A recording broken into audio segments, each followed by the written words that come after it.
What's up, guys? Welcome back to another video.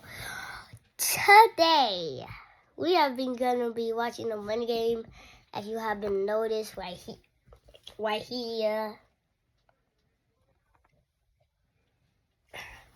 Okay, but anyways, I was just trying to be funny on that part. But today we are gonna be watching the Money Game. Hope you listen. God is good. God is great. Thank you for liking and subscribing. We out. So, you maybe remember that. Like, sometimes I'll say, God's good, God is great. And when it breaks through, Baby Savage, we out, and I do this. And in the video, like, beep, like, beep.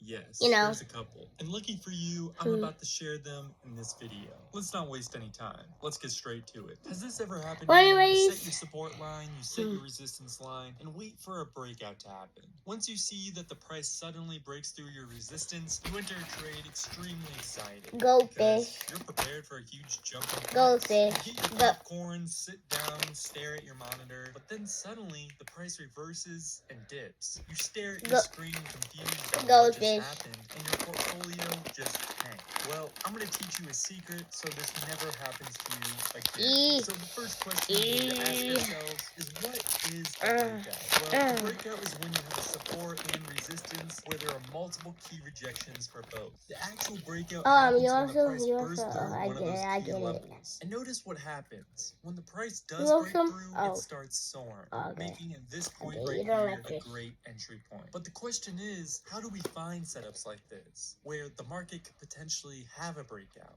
The answer is breakout patterns. I'm sure you've all seen these before, but there are multiple key breakout patterns you should have in the back of your head when trading. There's the flag, wedge, pennant, triangle, and rectangle. Now, the problem I see a lot of people doing is they are looking for the exact price action that is in the pattern. The price will rarely mimic the exact pattern, if ever. So you're not exactly looking for the exact price action that happens in the image. You're looking for the key support and resistance levels. Do you know what I like about these goldfish? Now, to be honest, it doesn't matter which pattern you get. Hell, when you chew it enough, the key thing you have to take away from this is that all these patterns have it gets super soft like this. Then eventually breaks out. And then when you get super soft like that, it has multiple key points. It tastes super good. The more key points, you know that? the better. We acknowledge this just like in normal crackers. Put a support and resistance line, making a flag pattern. So far, so good. But this is the point where people usually make the mistake. So I'm the one that's making the video. Wait for a breakout in either direction. So once someone sees the price break through their resistance line, they immediately enter the trade right here. But it turns out it was a false breakout and the price reverses in the opposite direction. This specific trader would have lost a pretty decent amount of money. I'm going to show you how to prevent this from happening so we go in with a greater chance of the price going the direction we want it to. The first thing we need to understand is what's called momentum candles. Momentum candles can have many forms, but usually it's one big candle with a large body, or three medium-sized candles all going in the same direction. These two forms of momentum candles are going to be what we are looking for. Let me show you an example. So in this example, we have a set of multiple higher highs. So we set a resistance level right here. Then we have a key support level here because the price reversed multiple times. And now we wait. We see a pretty decent sized candle form. And then it breaks the resistance level. This matches our definition for a momentum candle. The problem is only the tip of it broke out. So we are not counting this as a momentum candle. For us to be able to count this as a momentum candle, the majority of the body would have had to be crossing the resistance level. We would also consider this a momentum candle if another green candle appears outside of the line like this. But unfortunately, guys, let me tell you something.